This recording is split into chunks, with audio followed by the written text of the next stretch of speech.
Hey everyone, you got Marcel here. For today I'm going to be discussing the little acts of evil that have been done to me in previous relationships or that I've witnessed. Examples, if you will, of things that you could watch for. Let's start with a story from when I was in my mid-teens. Proof, perhaps, that age has no bearing when it comes to bad people. They come in all shapes and sizes. I had just finished a long day at work, made my way back to the time clock to punch out back in a day when that phrase was meant literally. Does anybody remember those clocks you'd stick the paper in and they'd make a loud punch sound? When I turned the corner, I was surprised to find myself in the presence of an extremely beautiful woman. She could have easily been an 8 or a 9 if not for the fact that she was about 7 months pregnant. Though it's hard to say how pretty she actually was prior to that. I had never had a specific taste per se, but with porcelain soft skin, supple lips, electric blue eyes, and long blonde hair, I don't think anybody would willingly kick her out of bed. Being a typical awkward teenager, I approached and began talking about her day and asking how she was doing. Unbeknownst to me, I had an advantage in the fact that she was stunned that I was even speaking to her considering she was pregnant. She was overjoyed to get the attention, and within minutes I had her phone number. This was back in a time where women actually appreciated getting a little extra attention from a guy when they were in a situation like that, considering nowadays you're liable to get kicked in the face for trying to hold open a door for them. We went out on a few dates, went out, saw a movie, spent some time with her family. Typical course for any young relationship. We only had an opportunity to fool around once. It was brief. The pressure from her baby made it uncomfortable, and she didn't overly approve with my insistence on using a condom, especially considering she was already pregnant. Little did I know that stubbornness on my part would prove to be more important than I thought. The relationship ended about a month after it started in the same way that many others do. In this case, her mother had insisted we stop dating. She said I must have been a liar because there's no way that someone could be in the Civil Air Patrol at my age. Clearly the woman was an idiot. For a snake, I piloted planes exceptionally well. I'd have shown her pictures, but I never had the opportunity. The months went by after that point, and when I finally saw her again, she had had her child. She smiled almost wryly as she approached my house, driving up in her old car that must have been nearly at the end of its lifespan. She looked tired, but had gotten back all of her form. Her body was back to what it must have been close to before she had ever had children. She looked really good. We took the time to sit down on the couch and catch up, small talk, weather, and all that. After a while, I went into the restroom, but when I came back out, she was blocking my path in the hallway. She had kind of a creepy, predatory vibe to her. I tried to duck around her, but she moved in my way, edging me ever closer towards my bedroom. Something felt extremely off about the way she was behaving. She kissed me before I had much of a chance to react. I'm sure that many guys at this point would be thinking, dude, just go for it. But something was horribly wrong. Her breath, for one, smelled of rancid meat and chemicals. I'm surprised I hadn't noticed it earlier. On top of that, she reeked as if she hadn't had a shower in weeks. Almost with desperation, she tried to drag me into that bedroom, but I had to duck out. Something was off, and I could sense it. As politely as I could, given the awkward nature of the situation, I wriggled my way back into the living room,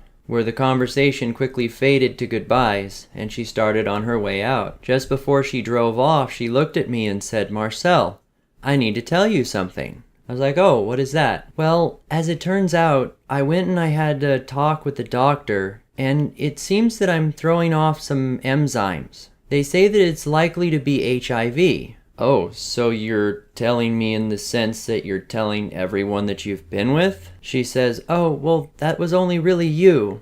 Bye," and proceeds to drive off. So, essentially the way that I see it, she stopped by almost entirely to give me that news, though not before trying to put the moves on me, and I can almost guarantee she was on drugs. Other than the fact that this woman stumbled into my life pregnant, she acted normal. She behaved sweethearted, kind, friendly, and fun to be around, and I would consider her gorgeous. There's something very disarming about all of that. And then to turn around and try to do something like that to another living creature Just considering the awareness behind she must have had at that moment where she pinned me. I don't even know why she would tell me when she was leaving. To soothe her own conscience? Perhaps an act of vengeance because I had turned her down. Perhaps worse, maybe if I had slept with her, she never would have admitted it to me. I would have simply gotten some bad news 6 months later. I do believe she was being honest with me though, at least when she confessed it at the end. I've always been really fortunate to have a good gut instinct, a sixth sense, if you will, when it comes to certain people and certain things. My problem is when I chose to ignore it. Even during my time living in a small town, I saw many more cases of people that were just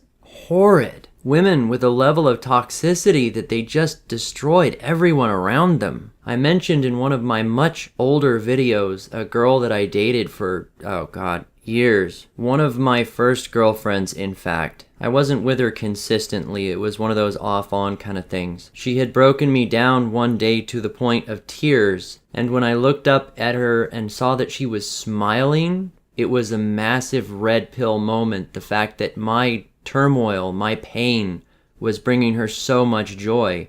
And it was just the fact that she was causing it to me that I had that big of an effect from her. She was glowing with power at that moment, and I walked away from her. Just for those of you who don't remember the old story, she had accused me of looking at another woman and was dragging it on to the point where I was to tears. Of course it was crap. I never had looked at another woman, and really, who cares? That's stupid to be upset about something like that. She knew it. I knew it down in my gut. It's just when you're young at that time, I didn't know how to handle it. She was the kind of woman, though, that had a coat hanger that was lined with engagement rings from men. Not in a jewelry box, with respect, literally on a freaking coat hanger up on her wall hanging off a thumbtack. Trophies of all the men who betrothed their love to her. Once I pulled out of the dating game with her though, we kind of remained friends, and I was able to watch as she went through society and just chewed up men. Keep in mind, I was helpless. Try telling a guy, warning him about the girl that he's about to date or is currently dating.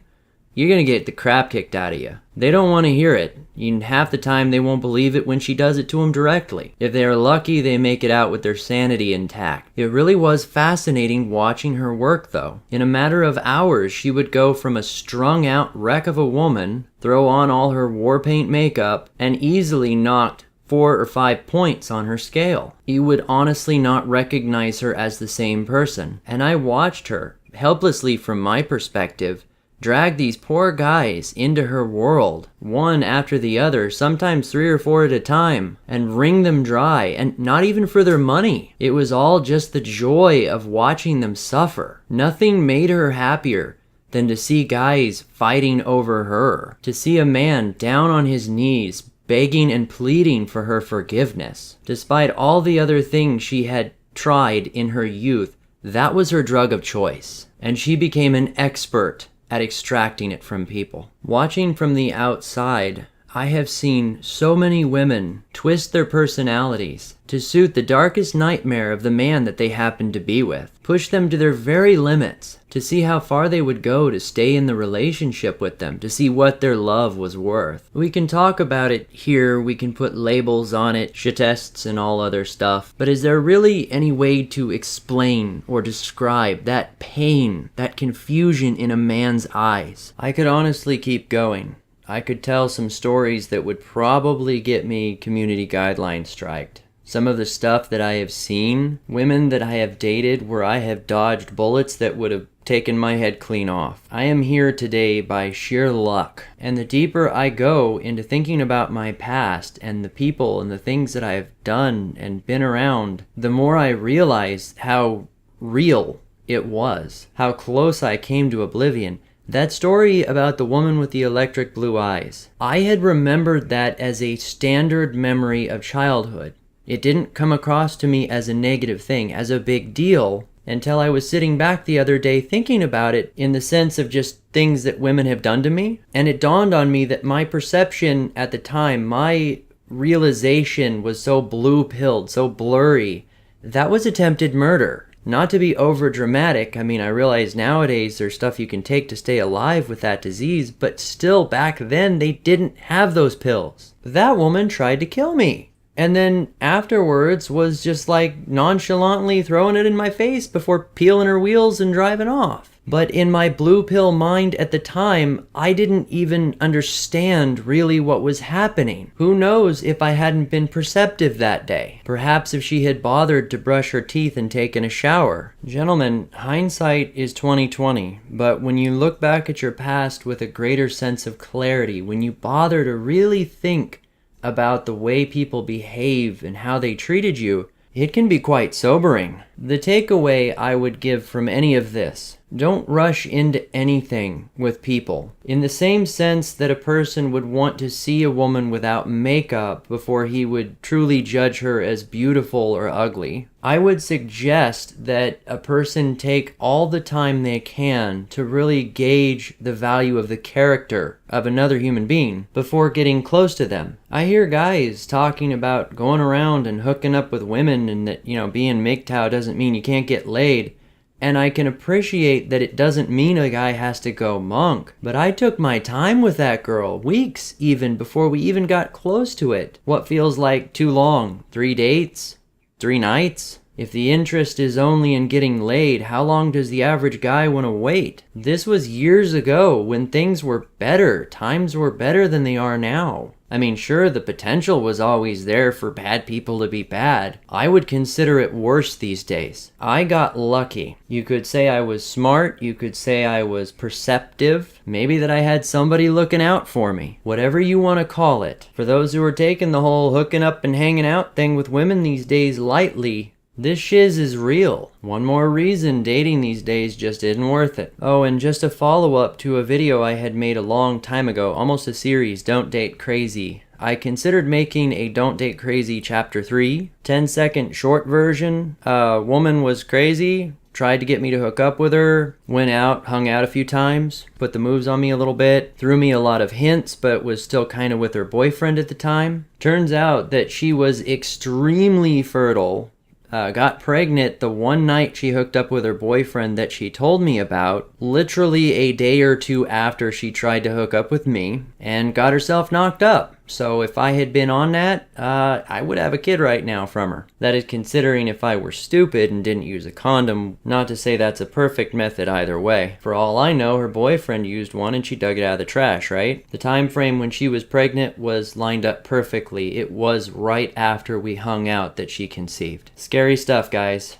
Scary frickin' stuff. So I'm considering making a short video on Sixth Sense. I might publish it before I publish this one so I can put a link to it right here. Let's see if it works. It goes along with this video well. It's a little extra for those of you that want to hear more of my gut instincts. Anyway, let me know what you think down below. If you feel comfortable sharing it, what is the worst thing a woman has ever tried to do to you? Was it sharp wits, good instincts, or just dumb luck that got you out of it? Either way, I hope you all are taken care out there. You could be the last hope for humanity. If you want to hear more content, like, share, and subscribe. Until next time, this has been Marcel.